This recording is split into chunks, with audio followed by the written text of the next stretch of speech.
I call Chris Farr for you. Thank you, Mr. Speaker. Can I just begin by acknowledging the men and women of our Customs Service? I think, as an opposition MP, I don't think there has been a government department or a service that has been more willing to let members of Parliament tour their facilities. I think I've had a tour of the Christchurch Airport. Earlier this year, a number of our MPs went and visited Northland and met some of the chaps at the port just out of Paihia.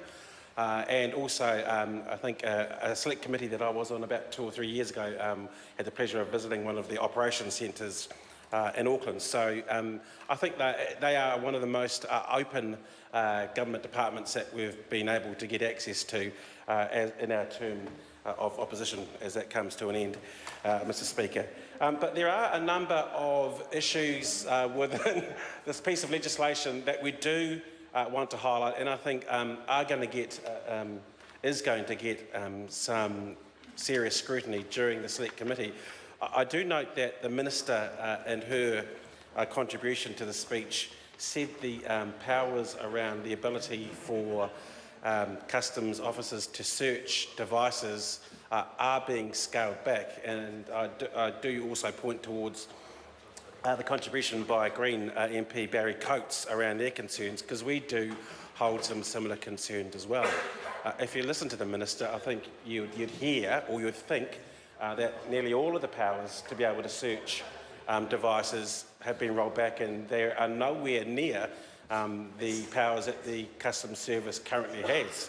But you only have to look at the clause that pertains to the access to devices and the powers that customs officers may have to see that they're still there. And we're going to really relish the opportunity to grill officials at the Select Committee around what kind of powers customs officers still do have. Because, Mr. Speaker, if you do look at Part 4, Clause 207(2)(c), it states in plain English that customs officers will have the power to require a user of a device to provide access information and other information or assistance that is reasonable and necessary to allow a person exercising a power to access that device. Now, in plain English, that is saying that if a customs officer is suspicious and a number of other things are ticked off, they can ask anyone for their PIN number or their passcode to their device. And I think some clarification, and I'm sure that the Privacy Commissioner will be called in to the Select Committee about what actually that allows those customs officers to do. Now, is it to just the device itself? So any information held on that device could be accessed, that might be stored on that device? Or does it give them the ability to say, well, now we've got access to your device, we also want access to any account that you may have on that device? And I think that's a really important question for this Parliament to ask of the officials and of the Privacy Commissioner, because while we want the integrity of our borders to be as strong as possible, we also have to be aware of the civil liberties issues that we have when people who may be suspected of things that they may not even be guilty of will have their personal devices and potentially their accounts that they have on it, whether it be an email account or something else, had that access to. And I think there are some serious issues, and I think the government may be trying to downplay this issue by saying that the customs officers don't have as much power as they currently do, but the powers that they still will retain in this piece of legislation is still significant.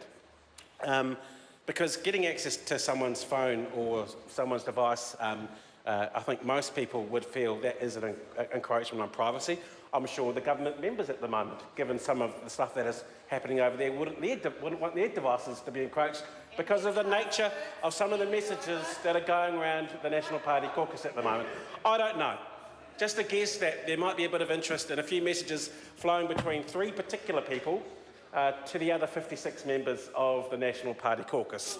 So the privacy of those messages, I'm sure, are important to them. There is seriously, though, Mr. Speaker, another issue that I want to talk about, and that is about biometric information that Customs is currently using, and some question marks about how they can use them and how that can be stored. anyone who uses Facebook these days will be kind of either happy or a little bit worried that when a photo of you goes up on Facebook, it automatically recognises somebody's face. And that is the kind of technology that is being used at our borders currently to make sure that people who shouldn't be coming into our country don't get past the border. Now, in the past, information that is contained within a passport has been our main check to check someone's identity. I think it's date of birth, country of origin, what citizenship you have, obviously where you were born, your full name, all those details. And they have been the main checks to make sure that people who shouldn't come into New Zealand aren't there. But anyone who's been through SmartGate in the last 7 years would know that if you go through the border now, it's just a simple look down the camera and the system recognises you. There has been, I understand from my reading of the regulatory impact statement, and I'd like to thank Leanne Dalzell for giving me that tip of always reading the regulatory impact statement, some issues into how that information can be used and retained by customs. And I do want to note the previous speaker who spoke before me, Jonathan Young, times are different. It's been 20 years since this piece of legislation the parent legislation was put in place. Technology has come a long way, and the ways that people who are trying to get around the integrity of our borders has also changed. So the simple visual check of a customs officer holding the passport up anymore these days isn't good enough. So that's why we're having the biometric checks, and the issues that customs have had with some of the use and some of the sharing of information and some of the storage of biometric information, I think, and the updates within this legislation are good. Mr Speaker, in conclusion, Labor will support this going to a select committee. We do believe it takes some very wise and necessary steps in the area of keeping the integrity of our borders. We do want to put on the record again, and we do want to stress we still have some concerns around the ability of customs officers to access information.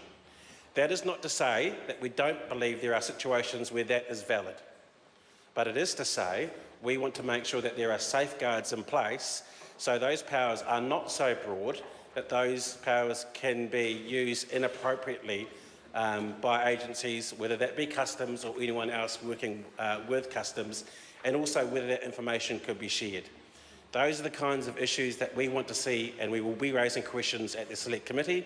We know that they've been raised by other parties, and we just warn, thank you Mr Speaker, we just want to mark that with the government that we don't think that they have put enough safeguards in there and there are still some questions to be answered.